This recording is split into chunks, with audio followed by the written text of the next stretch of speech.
রবিবার 1 ফেব্রুয়ারি নিজের নবম বাজেট পেশ করলেন কেন্দ্রীয় অর্থমন্ত্রী নির্মলা সীতারামন। প্রতিবারই বাজেটের দিন নজর কাড়ে হচ্ছে অর্থমন্ত্রীর শাড়িতে বিভিন্ন রাজ্যের ছোঁয়া থাকে তার। 2026 সালের কেন্দ্রীয় বাজেটের দিন অর্থমন্ত্রী নির্মলা সীতারামন পরেছেন কর্ণাটকের ইলকল শাড়ি। অনেকে আবার বলছেন 2026-এর বাজেটের দিন কেন্দ্রীয় অর্থমন্ত্রী যে শাড়িটি পরেছেন সেটি আসলে কাঞ্জিভারম সিল্ক শাড়ি। শাড়িটি ছিল ডিপ মেরুন এবং পার্পল রঙের, এর ওপরে সোনালি জরির বর্ডার দেওয়া। কেন্দ্রীয় বাজেট মানেই কোটি কোটি মানুষের নজর দেশের অর্থনীতির দিকে।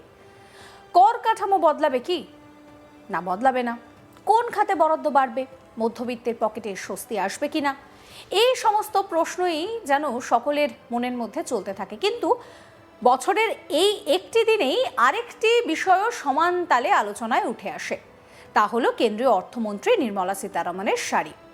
রবিবার 1 ফেব্রুয়ারি নবমবারের মতো কেন্দ্রীয় বাজেট পেশ করেছেন তিনি। অর্থনৈতিক ইতিহাসে এটা যেরকম উল্লেখযোগ্য ঘটনা, তেমনি প্রতিবারের মতো এবারের বাজেটের দিন তার পরা শাড়ি কেড়েছে সকলের নজর। কারণ এই শাড়ি শুধু একটি পোশাক নয়, এটি হয়ে উঠেছে ভারতীয় সংস্কৃতি, রাজ্যভিত্তিক ঐতিহ্য এবং ভোকাল ফর লোকালের এক নীরব অথচ শক্তিশালী প্রতীক। নির্মলা সীতারামনের বাজেট দিবসের শাড়ি এখন আর নিছক ফ্যাশনের বিষয় নয়, এটি ধীরে ধীরে একটি রীতি, এমনকি বলা যায় একটি ভার্চুয়াল বার্তা হিসেবে সামনে আসছে।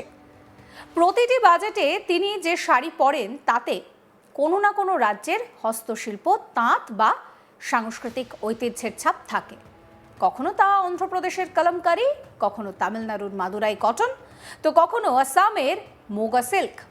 প্রতিবারই বাজেটের অঙ্কের পাশাপাশি তার শাড়ি যেন বলে দেয় ভারতের অর্থনীতি শুধু সংখ্যার খেলা নয়, এটি সংস্কৃতির সঙ্গেও অঙ্গাঙ্গিভাবে জড়িত। 2026 সালের বাজেটের দিন নির্মলা সীতারামন যে শাড়িটি পরেছিলেন তা ছিল ডিপ মেরুন পার্পল রঙের, যার উপরে ছিল সোনালি জরির বর্ডার। প্রথম নজরেই বোঝা যায় এটি একটি রাজকীয় অথচ সংযত নকশার শাড়ি। কোনো অতিরিক্ত ঝলমলে নয়, কিন্তু গাম্ভীর্য ও সৌন্দর্যের নিখুঁত মেলবন্ধন রয়েছে। এই শাড়ি নিয়ে শুরু হয় বিতর্ক ও আলোচনা। অনেকেই দাবি করেন যে এটি কর্ণাটকের ইলকল শাড়ি, আবার অনেকেই বলছেন এটি আসলে কাঞ্জিভারম সিল্ক শাড়ি। আর এই বিতর্কই শাড়িটিকে আরও বেশি করে আলোচনায় নিয়ে এসেছে। যারা মনে করছেন এটি ইলকল শাড়ি, তাদের যুক্তিও কম জোরালো নয়। ইলকল শাড়ি কর্ণাটকের একটি ঐতিহ্যবাহী হ্যান্ডলুম শাড়ি, যার উৎপত্তি বাগলকোট জেলার ইলকল শহরে। ইলকল শাড়ির কি বৈশিষ্ট্য সেটা এবার আপনাদেরকে একটু বলি। তুলো ও সিল্কের মিশ্রণ রয়েছে, স্বতন্ত্র টোপে, তেনি বর্ডার, উজ্জ্বল রং, কন্ট্রাস্ট প্যালু। দৈনন্দিন ব্যবহার এবং উৎসব দুক্ষেত্রেই জনপ্রিয়। ইলকল শাড়ি মূলত সাধারণ মানুষের শাড়ি হিসেবেই পরিচিত। এটি কর্ণাটকের গ্রামীণ তাঁতিদের জীবিকা এবং রাজ্যের লোকজ সংস্কৃতির প্রতীক। যদি সত্যি এটি ইলকল শাড়ি হয়, তাহলে বাজেটের দিনে তা পরার অর্থ দাঁড়ায় গ্রামীণ শিল্প, হ্যান্ডলুম এবং স্থানীয় কারিগরদের প্রতি একটি নীরব সমর্থন। অন্যদিকে ফ্যাশন বিশেষজ্ঞদের একাংশের মত যে শাড়ির বুনন, রঙের গভীরতা, সোনালী কাজের যে জরির কাজ, তা দেখে এটি কাঞ্জিভারমই মনে হচ্ছে। কাঞ্জিভারম শাড়ি হলে তামিলনাড়ুর হলেও এটি গোটা দক্ষিণ ভারতের একটি ঐতিহ্যের প্রতীক।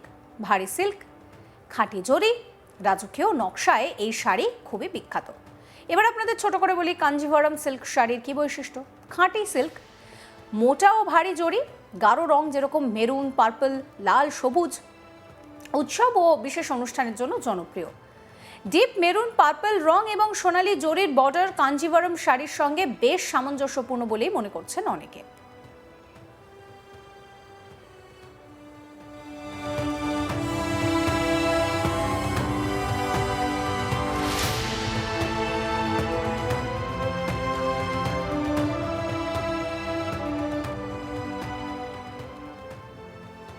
এই বিতর্কের মাঝেই উঠে আসছে আরও একটি বড় প্রশ্ন, শাড়িটি ইলকল না কাঞ্জিভারম, সেটাই কি আসল কথা?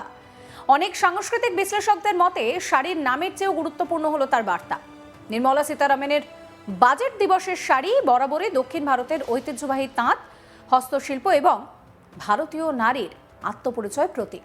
তিনি কখনো কোনো আন্তর্জাতিক ব্র্যান্ড বা বিলাসবহুল ডিজাইনারের পোশাক বেছে নেন না।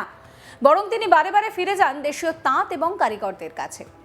শুধু শাড়ির ধরন নয়, তার রঙও খুব তাৎপর্যপূর্ণ। ডিপ মেরুন পার্পল, এই রঙগুলি সাধারণত ক্ষমতা, স্থিতিশীলতা, গাম্ভীর্য ও আত্মবিশ্বাসের প্রতীক।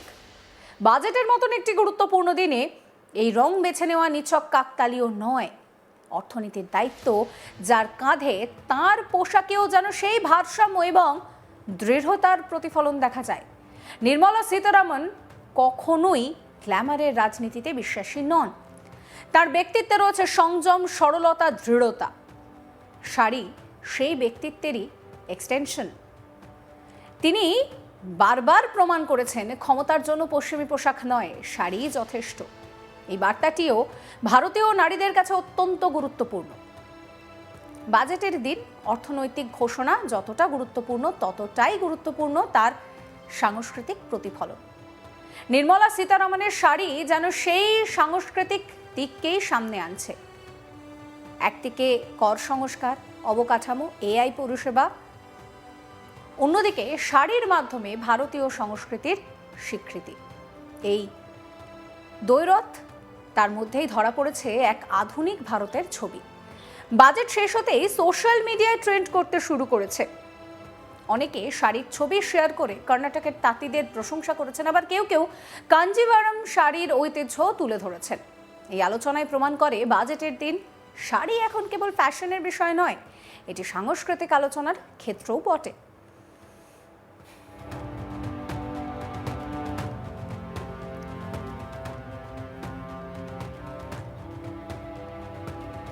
দু সালে বাজেটের দিন নির্মলা সীতারামনের শাড়ি আবারও প্রমাণ করলো, বাজেট শুধু অঙ্কের খাতা নয়, ভারতের পরিচয়ের প্রতিফলন। ডিপ মেরুন পার্পল শাড়ি, সোনালী জরির বর্ডার, ইলকল হোক বা কাঞ্জিভারম, এই শাড়ি আসলে প্রতিনিধিত্ব করছে ভারতীয় হস্তশিল্প, নারীর শক্তি এবং সংস্কৃতির ধারাবাহিকতায়। এবার এক নজরে আপনাদেরকে দেখাবো যে নির্মলা সীতারামন বাজেটে কবে কি শাড়ি পরেছেন। দেখুন, 2019-20 প্রথমবার বাজেটে উজ্জ্বল গোলাপি রঙের মঙ্গলগিরি সিল্ক পরেছিলেন। অন্ধ্রপ্রদেশের হ্যান্ডলুম শাড়ি পরেছিলেন তিনি। 2020-21 সালের বাজেটে তিনি পরেছিলেন উজ্জ্বল হলুদ রঙের শাড়ি, সঙ্গে সবুজ পাড়।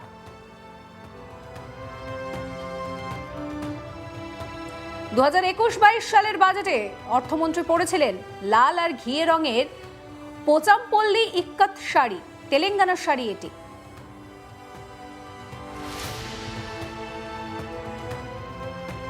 2022-23 সালের বাজেটে তিনি পরেছিলেন ইট রঙের বোমকাই শাড়ি, যা ওড়িশার গঞ্জাম জেলার ঐতিহ্য।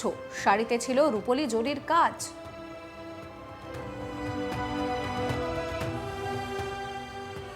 2023-24 সালের বাজেটে অর্থমন্ত্রী পরেছিলেন লাল রঙের সিল্কের শাড়ি, এর উপরে ছিল কালো রঙের টেম্পল পাড়, সোনালী জরির কাজ। কর্ণাটকের ইলকলের শাড়ি এটি। এরপর 2024-25 সালের অন্তর্বর্তী বাজেটে নির্মলা সীতারামন পরেছিলেন নীল রঙের তসর সিল্ক, যার উপরে পশ্চিমবঙ্গের ঐতিহ্যের কাঁথা স্টিচের কাজ ছিল। 2024-25 সালের বাজেটে তিনি পরেছিলেন অফ হোয়াইট রঙের মঙ্গলগিরি শাড়ি, ম্যাজেন্ডা ও সোনালী রঙের বর্ডার ছিল শাড়িতে। 2025-26 সালের বাজেটে তিনি পরেছিলেন একটি অফ হোয়াইট রঙের শাড়ি।